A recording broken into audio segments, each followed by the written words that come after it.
hello et salut des pieds jusqu'à la tête de la mode à la culture version française vous rhabille avec les tendances d'aujourd'hui et de demain. Et c'est tout de suite.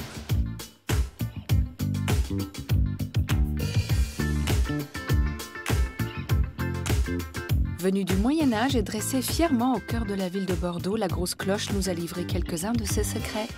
Fleur de Lasalle a un univers aussi poétique que son prénom, un monde d'épure et de lignes géométriques. C'est le portrait du jour. Du Pays Basque, vous ne connaissez que la pelote. Voici 3 adresses parisiennes pour en savoir un peu plus sur cette région. L'art de la vannerie ne date pas d'hier. Du panier traditionnel aux œuvres d'art les plus surprenantes, zoom sur l'osier. Bon pour les yeux, bon pour la tête, le tout en version 100% française. C'est Point de Vue.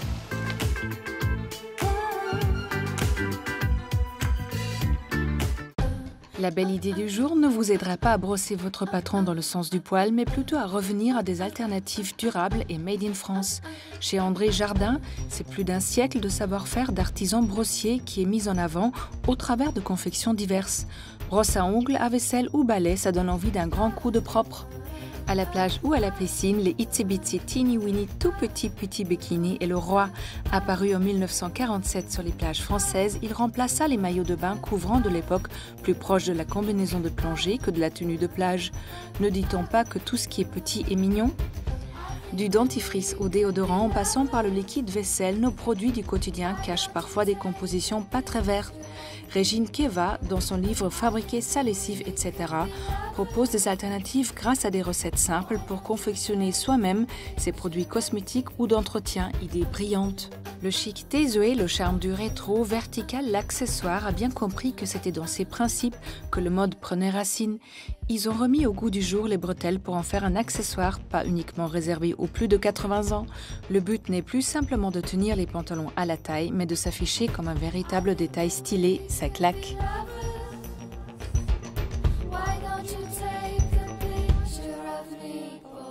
C'est dans le centre-ville de Bordeaux que se trouve un beffroi majestueux, la Grosse Cloche. On y a joué les Quasimodo, rien que pour vous.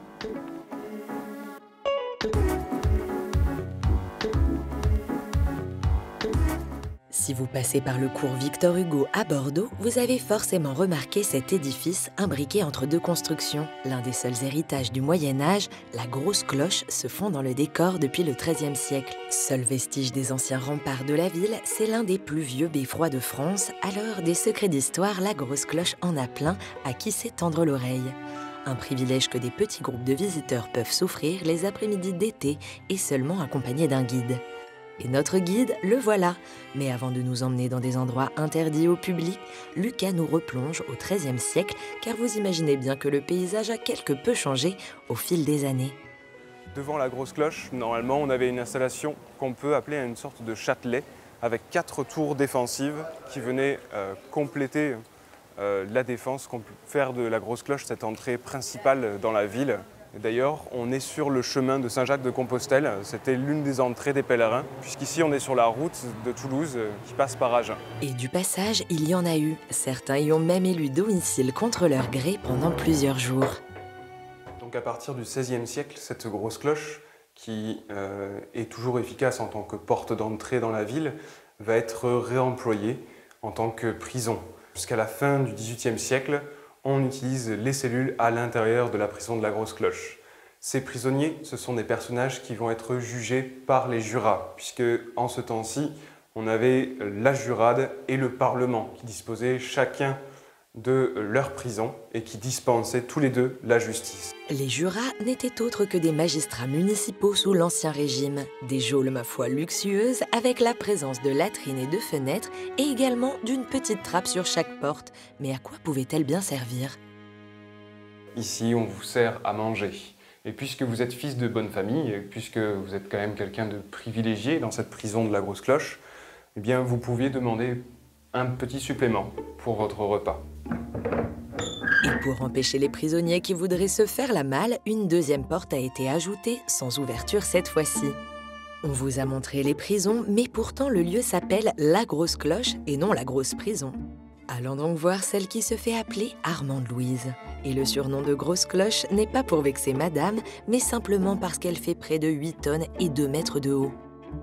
Aujourd'hui sonnée mécaniquement, son tintement a longtemps eu une résonance politique dans la ville. La grosse cloche, c'est véritablement le symbole de la ville de Bordeaux, le symbole des jurats, puisqu'elle représente directement leur pouvoir. Et ça va être une cloche civile qui va être plusieurs fois condamnée pour sonnerie séditieuse par les rois de France, puisque les Bordelais vont rester très anglophiles et que l'on va n'avoir de cesse d'appeler à la révolte en sonnant cette grosse cloche. Un emblème de rébellion, mais aussi de liberté. Elle sonnera aussi quelques armistices, quelques paix, quelques périodes de paix. Elle va notamment sonner lors de l'armistice de la Première et de la Seconde Guerre mondiale. Si vous regardez attentivement, sous cette cloche se trouve une horloge astronomique. Le fonctionnement, bien trop complexe, a été simplifié en 1912. Et aujourd'hui, l'horloge n'affiche plus la date, qui est bloquée au mardi 6 novembre, mais elle affiche toujours l'heure. Ça vous dit d'aller voir le mécanisme de plus près ? Ce mécanisme-là, en fait, il a été implanté en 1912, construit par un certain Gaston Guignan, qui est un horloger bordelais. Et le fonctionnement du mécanisme est finalement assez simple. On utilise un système de contrepoids qui redescend petit à petit. Et ce contrepoids va donc donner toute la puissance nécessaire au pendule pour faire son balancement, créer son mouvement. Et ce mouvement va faire bouger tout un tas de rouages. Chaque jeudi, un horloger vient s'assurer de son bon fonctionnement. Il remonte le contrepoids et graisse les rouages et on aurait bien aimé voir ça, mais pas de chance, nous sommes mercredi.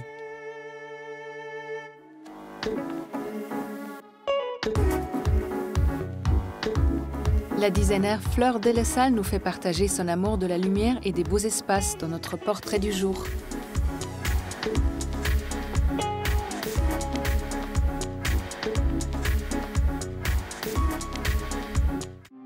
Elle a failli choisir le métier de chirurgien, mais finalement elle a préféré mettre sa rigueur et sa minutie au service de sa créativité. Fleur Delessal est architecte d'intérieur et ses patients ce sont plutôt les logements de particuliers. Elle décortique l'espace pour réécrire une histoire. Une nouvelle lumière, de nouvelles couleurs et surtout de nouveaux meubles qu'elle dessine sur mesure. En fait, je trouve que dans un appartement, c'est vraiment super quand il y a un mélange de mobilier chiné, de mobilier contemporain, de mobilier qu'on a dessiné nous. Et c'est vrai que c'est génial de dessiner du mobilier, des tapis, et de dialoguer avec les artisans et voir comment on va faire les choses, comment on va construire une table, comment elle va tenir, si elle va être trop lourde, si le piano est trop frêle, comment on va les assembler et tout ça. C'est vraiment un travail hyper intéressant. Des goûts prononcés, un sens de la couleur, des atouts qui ne viennent pas de nulle part. Je dis souvent que je suis tombée dans la marmite quand j'étais toute petite. Je suis d'une famille qui, depuis 4 générations, travaille dans l'événementiel, en fait.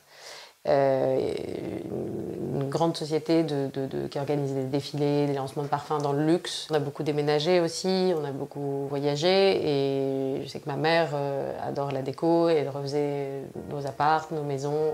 Mais contrairement au reste de sa famille, Fleur avait des envies de lieux qui restent, qui durent bien plus que le temps d'une soirée avant d'être démontée. Après ses études d'architecte d'intérieur, elle débute sa carrière aux côtés de la designer India Madhavi. Pendant 6 ans, elle apprend, s'enrichit, avant de découvrir son univers et de créer sa propre agence. Donc là, tu m'as mis l'entrée, n'est-ce pas? Albéric l'accompagne depuis la fin de ses études, il y a 4 ans, alors forcément, il connaît bien le monde de Fleur. Très coloré, très maîtrisé, très équilibré et très doux.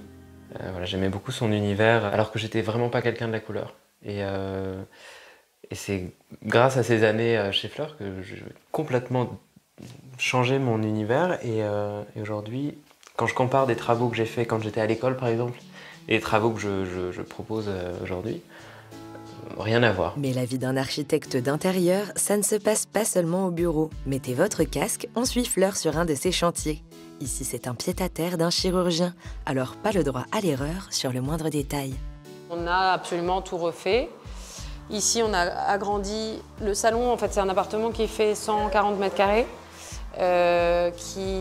Pour le coup, le salon était assez petit pour un appartement haussmannien avec la hauteur sous plafond qu'il y avait. Il y avait un effet un peu vertical et un peu encaissé.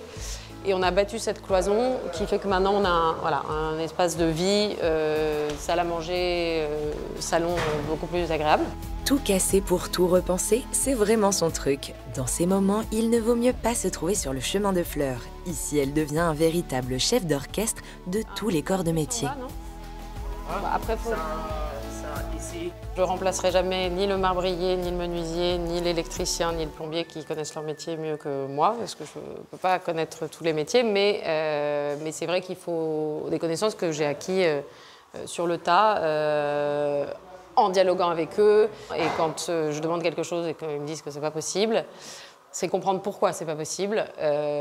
Et je travaille avec des gens très aidants aussi qui me disent c'est pas possible, et puis quand on travaille ensemble, on arrive à trouver une solution, quoi.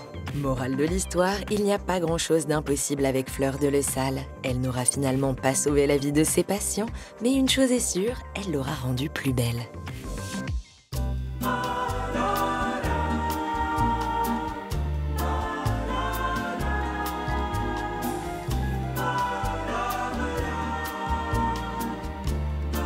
Bonjour Fleur. Bonjour Katharina.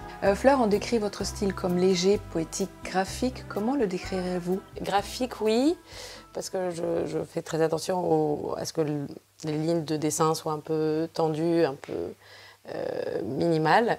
Léger aussi, mais je dirais peut-être plus fluide que léger. Voilà, parce que je crois que je fais un gros travail sur la lumière et les circulations dans mes projets, pour qu'ils soient le plus fluide possible, que l'espace soit facile à appréhender pour les gens qui vont vivre dedans. Alfred Loos, un architecte viennois, qui était précurseur du Bauhaus, du style Bauhaus, disait que l'architecture ne doit pas être une œuvre d'art, mais doit plaire à tout le monde, doit être accessible à tout le monde. Et c'est pour ça que tout ornement est superflu, que tout devrait être... Je suis d'accord avec Adolphe Loos. L'architecture doit être accessible.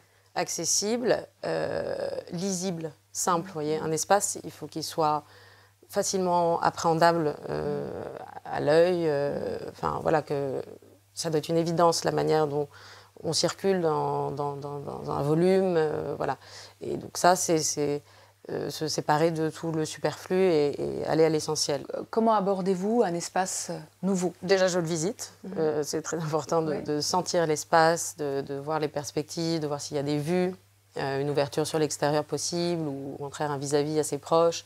Et après, il y a un gros travail en plan. C'est vrai que je travaille beaucoup en plan parce que je vois, enfin, j'ai des évidences par rapport à un plan de comment rendre l'espace le plus traversant. Il n'y a rien de tel qu'un espace traversant, je trouve. Et c'est vrai que je suis très sensible au soleil et je suis très sensible à la lumière et à la circulation de la lumière. Quand vous travaillez pour des particuliers, il y a forcément une histoire familiale qui vient avec eux, un mobilier peut-être, des envies, des goûts différents. Ouais.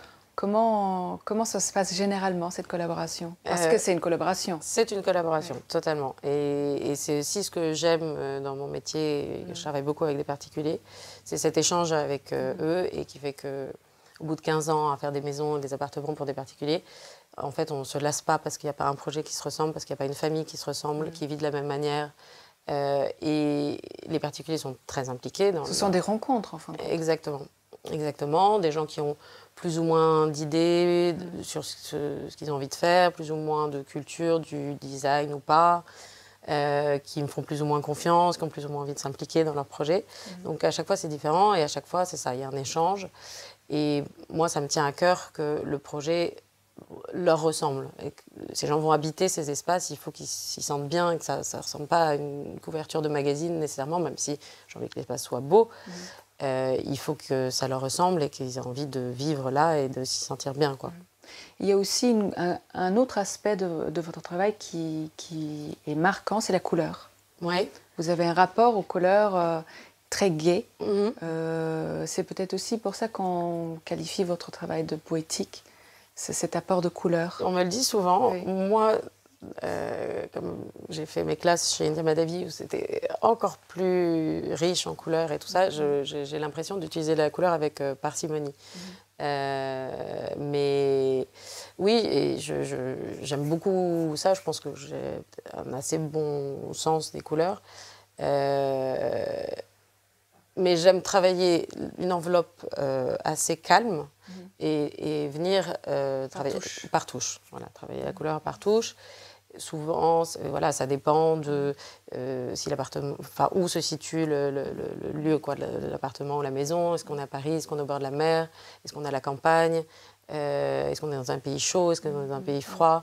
Ça ne va pas du tout m'inspirer les mêmes couleurs, me donner les mêmes envies en tout cas de couleurs. Quoi. Un mot sur l'artisanat français peut-être? On a vraiment des gens très très compétents et très impliqués dans leur travail, qui ont envie de faire bien les choses, quand on travaille à un meuble par exemple, ou un agencement, un dressing ou quoi, on dessine la poignée sur mesure, enfin, et on réfléchit ensemble à la meilleure solution, et c'est des gens curieux et qui ont envie de bien faire, envie de trouver les meilleures solutions pour le projet. Et ça, c'est vraiment une chance de travailler avec des gens comme ça, aussi curieux et aussi impliqués, quoi. Merci beaucoup. Merci à vous, Catherine.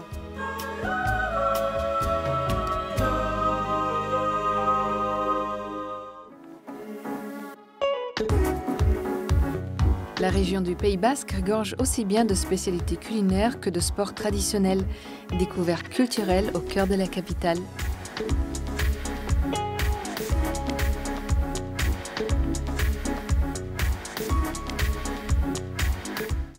Repérage, c'est votre rubrique dénicheuse de bons plans parisiens. Cette semaine encore, on a couru, marché, rampé, arpenté, cheminé les rues de la capitale avec notre béret à la recherche du Pays Basque. Pour découvrir notre premier rendez-vous, enfilez vos baskets, on vous emmène découvrir la pelote basque. Le soleil, la verdure, un petit air de campagne, on oublierait presque que nous sommes à Paris. Cet espace a été construit pour les Jeux Olympiques de 1924. À ce moment-là, la pelote basque était un sport de démonstration. Ça, c'est un fronton qui fait 80 mètres de long, qui fait 1600 mètres carrés. Et après, on a donc un trinquet, donc c'est un terrain, mais dans lequel on joue à l'intérieur, donc avec des spécificités différentes. Maintenant qu'on a le vocabulaire des terrains, on peut peut-être pratiquer. Il existe pas moins de 24 disciplines dans la pelote basque, comme la chistera, qui se joue avec ce drôle de panier. Alors c'est un gant en osier, vraiment on met la main dans le gant en cuir et ensuite on a une ossature en châtaignier et de l'osier tressé.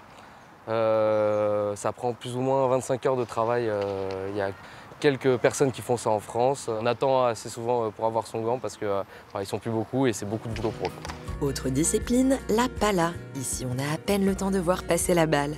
Autre particularité, le terrain n'a que 3 murs.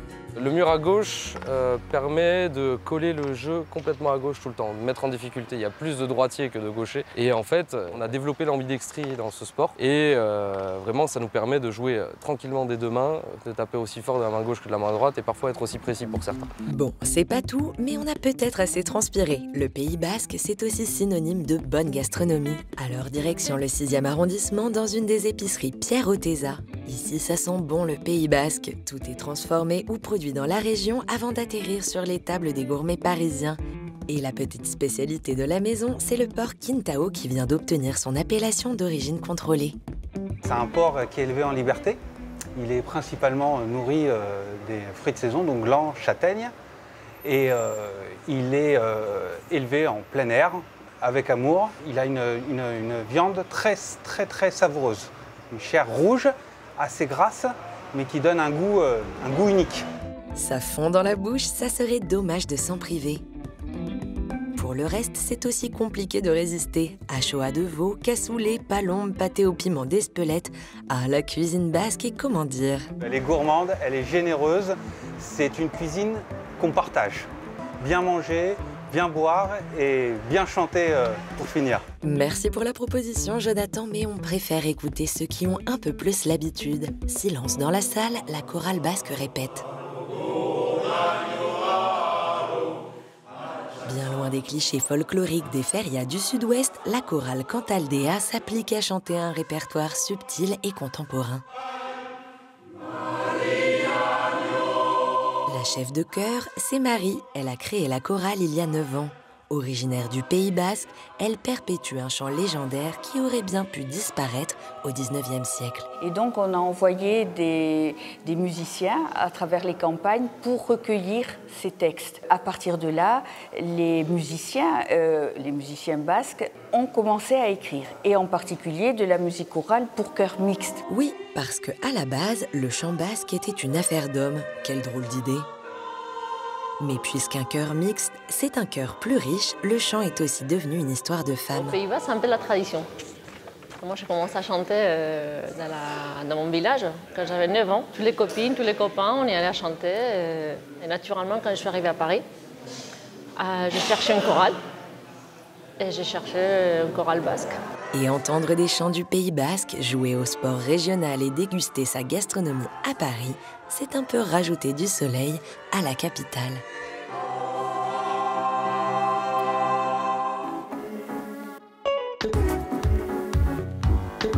Karen et Corentin ont de leur jardin à leur atelier une connaissance affûtée de l'osier.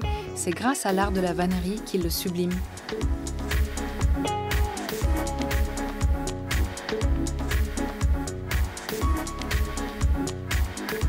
Souvent sous le bras pour aller faire le marché ou cueillir des champignons sur les chemins de forêt, les paniers en osier font partie de notre héritage culturel. Des paniers réalisés grâce à la vannerie, qui est l'art de tresser des fibres végétales comme l'osier, le bambou, le rotin, la paille et bien d'autres. Les plus anciennes traces de vannerie remontent à plus de 10 000 ans. Pourtant très vieux, ce savoir-faire n'est plus aussi répandu, avec seulement quelques centaines de vanniers dans l'Hexagone. Et des vanniers qui cultivent leurs matières premières, encore moins.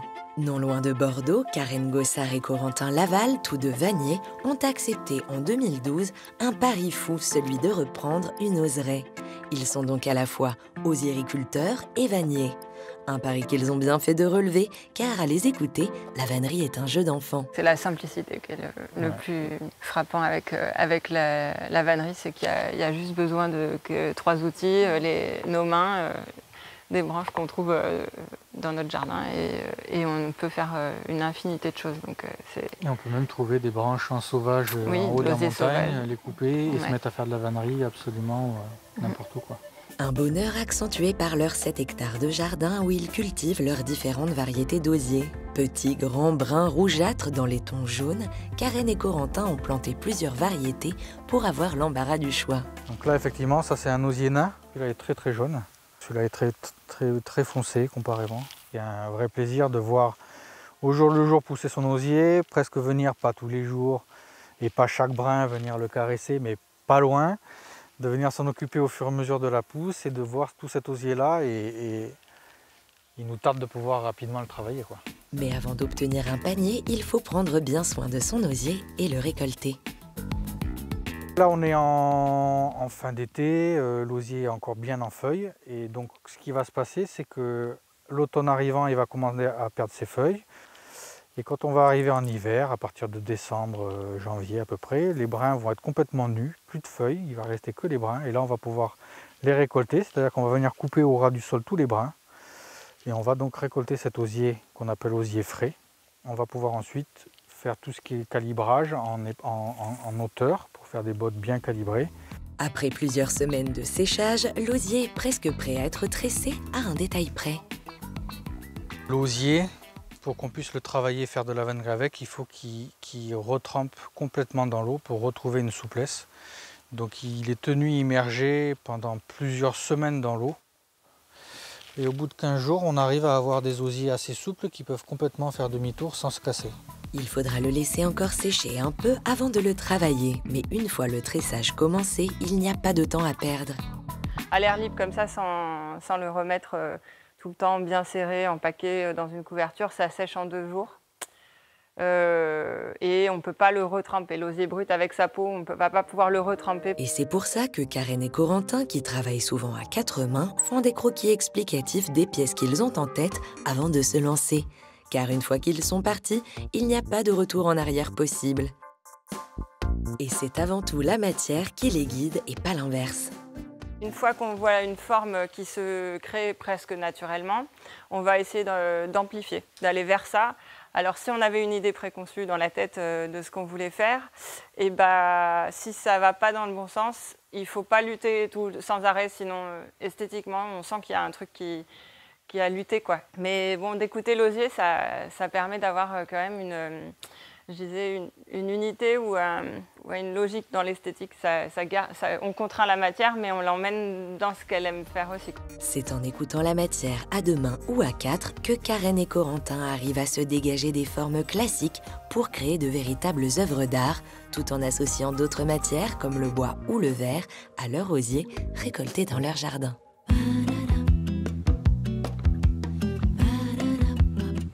Version française est déjà terminée, mais on se retrouve très vite et en attendant, restez chic toujours. Bye!